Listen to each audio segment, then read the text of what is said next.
It began with World of Goo, the game that struck my imagination from both aesthetic, music, and gameplay mechanics alike.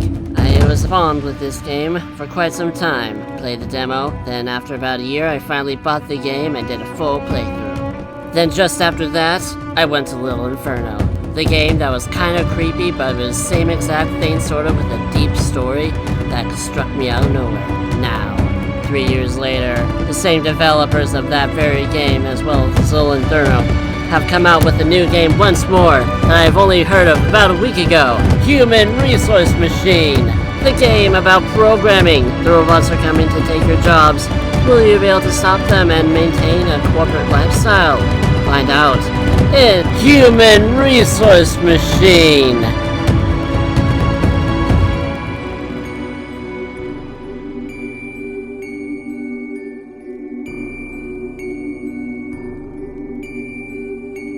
Hello everyone, and welcome to Human Resource Machine! If this game looks familiar, it should.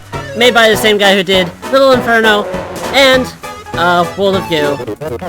Now, without further ado, I'll get started. I did play a little bit just so I can know how to feel, but I'm going to start off a new profile. Because I only did this just so I could figure out exactly what it was and how it works. Right, we'll just start here. I'll just pick this guy. And yeah. Now this is pretty much the entire Hubbard full of the game, and you might say to yourself, wait a second, this game only has 42 levels. Well, let me tell you something, Buster. How many levels were in World of Goo? Huh? How many? And by the way, like all the other games, there is no sound or options of any kind, so please bear in mind that I might not be audible in some cases. So yeah, let's get started on Mailroom. This game literally came out of nowhere for me. I only heard about it just a week ago. Now, as far as I can tell, this is like a programming sort of game. You're basically supposed to tell this guy how to get these things into there. However, I noticed in some cases, you actually have to do them in a certain way. Like here, this is what tells you what to do. So, since this is the first level, all you gotta do is drag these into there. And this is basically telling you how to play the game. And you can also increase the speed as well. Now see, also right there I did it wrong because I didn't do enough spaces. So I will just do this. And now I should be able to run all of them.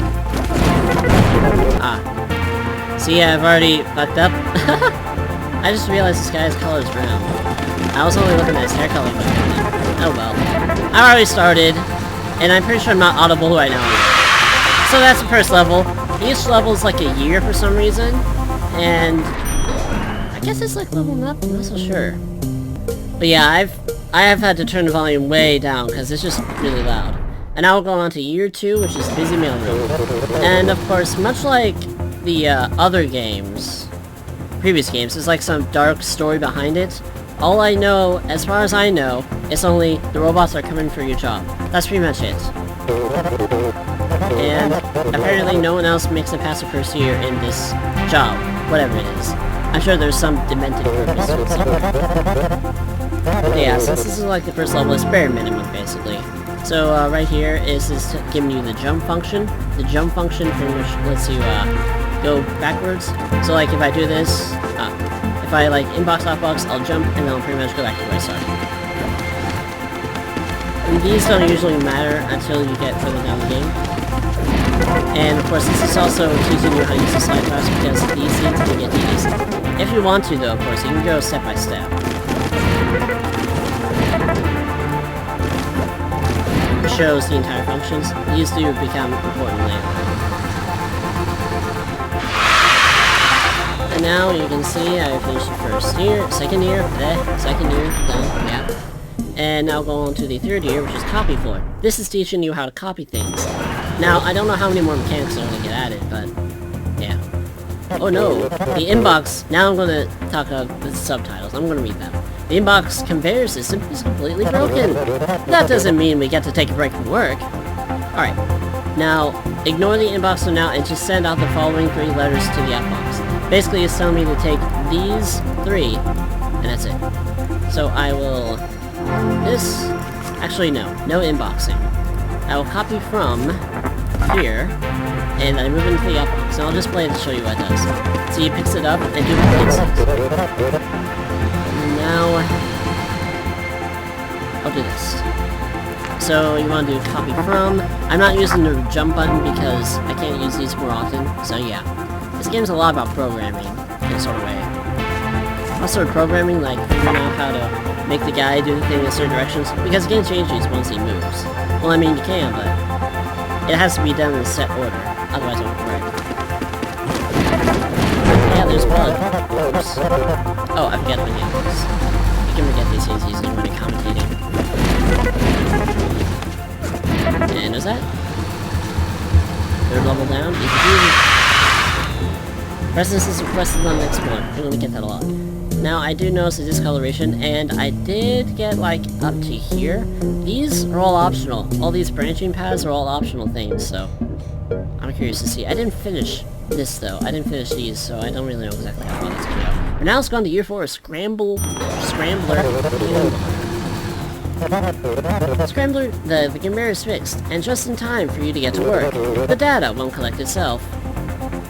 Now, this is so you can, like, figure out what he has to say to you, and that's what the speech bubbles for. Alright, so what I need to do is I need to grab these, but I need to rotate them, so it would be like 8-1-CD-17. So what I need to do is I need to go to get inbox, and copy it into here. And then I do that to the inbox. Wait, hold on. This goes to the outbox. Actually, wait, I don't even need to do that, do I?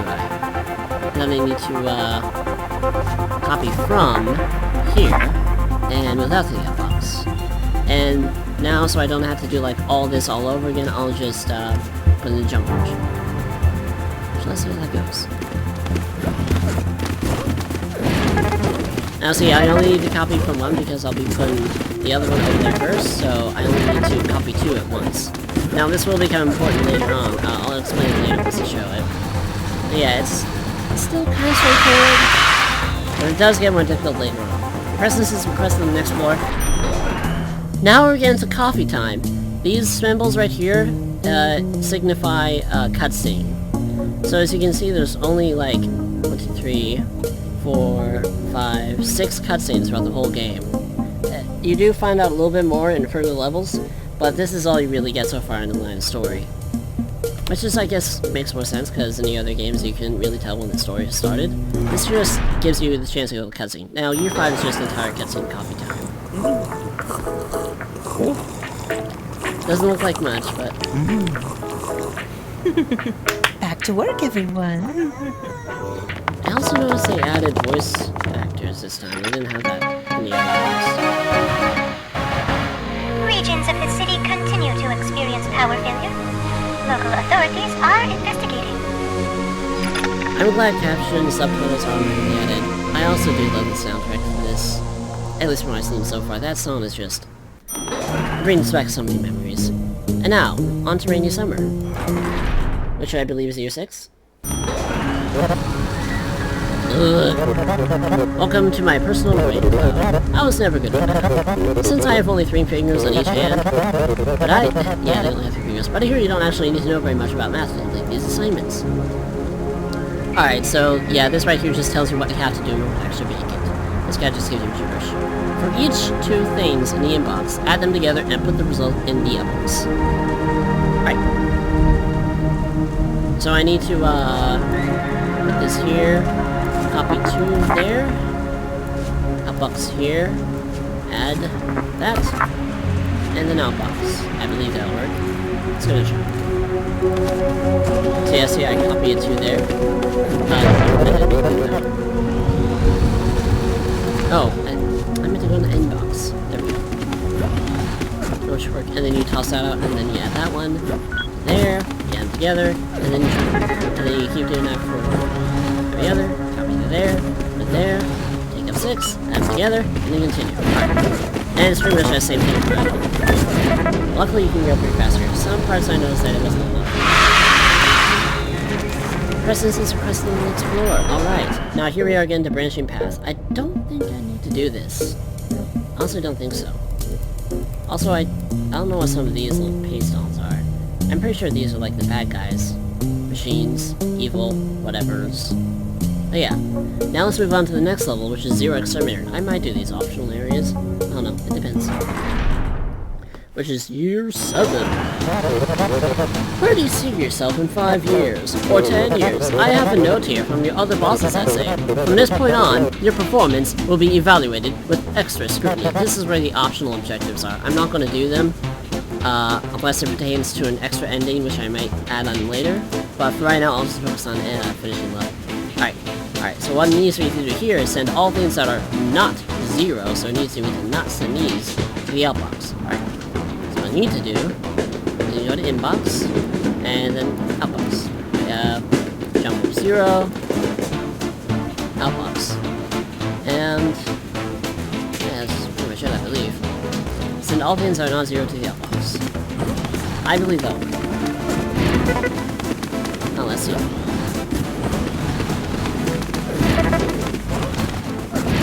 Alright, yep, that's pretty straightforward. I think I overcomplicated the last time I tried it for some reason. But yeah, that's pretty much it. And I actually completed the optional objectives. I'm not going to do them, like I said.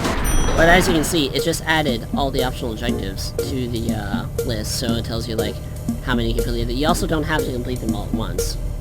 So let's move on to Zero Preservation Initiative. I don't think I've played this